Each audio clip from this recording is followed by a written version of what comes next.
في وقت الناس فيه مشغولة بالموبايلات والترندات والهزار اللي ملوش معنى، في آيات حوالينا بتنطق، زلزال ورا زلزال وبرق ورعد ومطر في عز الصيف، وحاجة بسيطة زي ريح تخبط مدينة بحالها وتخليها تركع حرفيا في نص ساعة.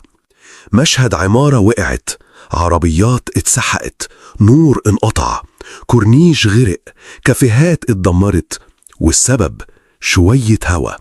مش إعصار، مش زلزال، مش حاجة ضخمة، بس كأن ربنا بيقول لنا أنا أقدر أقلب كل حاجة في لحظة. دي مش مبالغة ولا فزاعة دينية، دي الحقيقة اللي ناس كتير بقت بتطنشها وكأنهم محصنين من الموت أو من الحساب. الآية بتقول: حتى إذا جاء أحدهم الموت قال رب ارجعون لعلي أعمل صالحا فيما تركت. كلا، لما اللحظة بتيجي مفيش زرار إعادة، مفيش فرصة تانية. الموضوع مش هزار، اللي بيحصل حوالينا مش أحداث طبيعية عادية، لا، دي رسايل من ربنا للي لسه قلبه صاحي.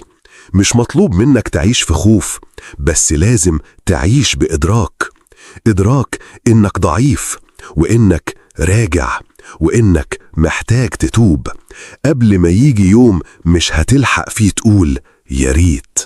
اللهم تب علينا وأصلح حالنا وردنا إليك ردا جميلا.